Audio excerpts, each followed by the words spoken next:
자, 김재련 변호사 사임 이야기 좀 더 해보도록 하겠습니다. 강상구 정치부장 나와 있습니다. 안녕하십니까? 예. 자, 이정열 전 판사가 김재련 변호사 박상기 장관 이메일 공개한 것이 이 문재인 정부 흔들기라고 했던데 이건 도대체 어떤 의미입니까? 본질은 성추행 가해자와 은폐자를 가리는 것인데 본질과 관계없는 현 정부 장관을 왜 건드리느냐. 예. 여기에는 저희가 있고 그거는 추측하기에 현 정부를 노리는 것이다. 네. 이런 논리입니다. 이 검찰 내에서 무슨 이거 성 문제에 대해서 낱낱이 밝히는 것도 중요하지만 이 현 정부의 진상규명 의지를 확인하는 것도 중요하지 않겠습니까? 맞습니다. 예. 성추행 의혹이 있었던 시점은 8년 전이지만 진상을 규명하는 것은 현재의 법무부와 검찰입니다. 그러니까 현재의 법무부와 검찰이 진상규명 의지가 있느냐. 이거는 가해자와 은폐자로 지목된 사람들의 진술 못지않게 중요합니다. 네. 하지만 이정열 전 판사는 그 중요성은 인정을 하면서도 화해치유재단에서 일했던 전력을 볼 때 김 변호사가 현 정부의 진상규명 의지를 따지려는 의도로는 들리지 않는다. 이렇게 얘기를 합니다. 그러면 진상규명 의지를 물어보는 자격이 없다 뭐 이런 얘기입니까? 정리하면은 이렇게 말은 하지 않았습니다만 진상규명은 중요하다. 하지만 문재인 정부는 건드리지 마라. 이런 취지로 전체적으로 보입니다. 예.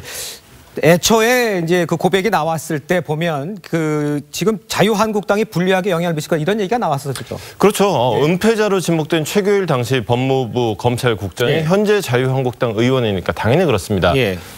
근데 그 정부나 여당에게 당초에는 좀 수세였지만 공세적인 입장이었지만 좀 수세적인 입장으로 바뀐 건 맞는 거죠. 그렇죠. 그러니까 사실은 굉장히 자연스럽지가 않은 상황이고요. 이게 공세로 나가야 되는데 수세를 취하고 있으니까 그 자연스럽지 않은 상황이 지지자들을 당혹스럽게 하는 것 같습니다. 그러니까 김재련 변호사에게 집중 공격이 가해지는 측면이 있고요. 예.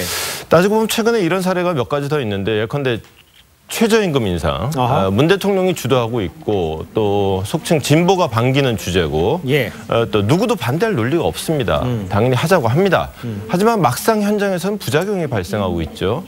정부가 오히려 현장에 가서 변명을 하고 있는 상황에 몰리고 말았다는 점 묘하게 좀 맞아떨어지는 구석이 있습니다. 자, 이렇게 되면 정작 미투 캠페인은 묻히는 게 아니야 이런 얘기가 나올 수밖에 없습니다. 그 점이 가장 아쉽습니다. 극히 일부에만 해당하지만 김재련 변호사 비난에 그치지 않고 서지현 검사도 한통속이라면서 비난하는 목소리가 있습니다.